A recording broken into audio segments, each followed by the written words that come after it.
Coucou les belles âmes, j'espère que vous allez bien. Je vous propose un tirage avec 3 cartes au choix. Je vais utiliser aujourd'hui l'oracle Les Gardiens de la Lumière de Kyle Gray. Je vous invite dès à présent à fermer les yeux, à vous centrer sur votre cœur et à décider entre 1, 2 ou 3. On a déjà une carte. On a déjà la deuxième. Et on a déjà la troisième. Et en plus, il y a un petit bonus qui va correspondre à tout le monde.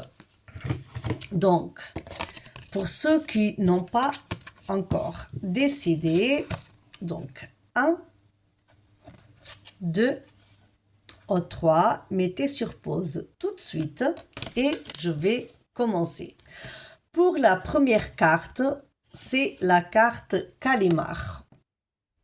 Je vous laisse bien observer l'image parce que les images, elles sont très parlantes aussi. Et en fait, donc quand je vois cette carte, et je tiens à vous dire, ne vous effrayez pas par les squelettes, donc par le collier en squelette. Parce que normalement, toute image de squelette indique une transformation. Là, avec cette carte Kalima, je vois donc des changements. Il y a des changements spirituels que sont sur votre chemin.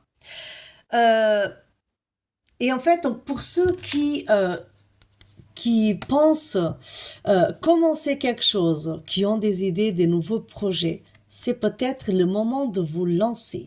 Là, c'est vraiment le signe de avancement, de décollage, que ça va. Il y a des choses que vous allez passer à l'action. Donc, par contre, il y a une chose aussi, donc là, c'est marqué affronter la peur.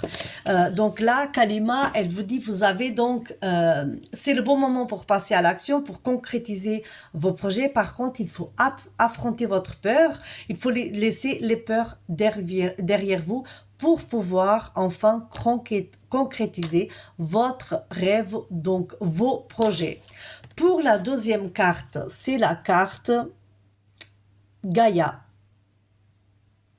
Et en fait, donc là, donc la carte Gaïa, déjà, je vous conseille vivement de vous ancrer. Vous avez un besoin d'ancrage.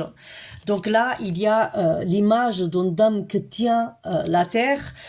Donc, on va dire que c'est comme si c'était la mère terre que donc tient le globe, nous tient tous. Et en fait, vous avez ce besoin donc de vous centrer, de vous connecter à la terre-mère, de vous ancrer et de vous centrer. Donc, c'est très important d'avoir un bon ancrage au quotidien. Il y a de plus en plus de gens qui sont en train de se éveiller, de se ouvrir à la voie spirituelle parce que il y a pas plus ou moins évolué. Nous sommes tous des êtres spirituels venus vivre une expérience terrestre. Et en fait, donc là, pour vous, c'est vraiment une invitation à vous connecter à la terre-mère, à vous ancrer pour pouvoir mieux vous élever. Pour la troisième carte, donc c'est Sana Kumara. C'est un être très éveillé et en fait donc là c'est vraiment une invitation à laisser faire briller votre lumière. À vous, connectez-vous vraiment à votre cœur, à cette énergie-là qui est là en vous, à l'intérieur de vous. Et laissez cette lumière briller haut et fort. Et en fait, je vois qu'il y a même un lien, si on veut, on peut même faire les liens entre les 3 cartes, donc entre affronter la peur, être bien ancré et enfin se élever. Donc je vois vraiment que les 3 cartes, elles sont un peu liées. Et pour la toute dernière carte, parce qu'en fait, je vous ai dit qu'il y avait une carte que c'était un peu pour tout le monde, c'est la sainte améthyste. Et en fait, donc là, la sainte améthyste, elle est liée donc à la flamme violette. Et en fait, c'est à travers la flamme violette, on peut transmuter toutes les difficultés, transmuter toutes les peurs, transmuter tout ce qui est là et que nous empêche d'avancer et de devenir nous-mêmes. Et en fait, avec l'alchimie divine de la sainte améthyste, donc la flamme violette, nous pouvons vraiment devenir qui nous sommes, donc dépasser les difficultés présentes et se centrer sur nos désirs. Donc n'hésitez pas à me laisser un message en commentaire si ce tirage vous a parlé. Belle journée les belles âmes!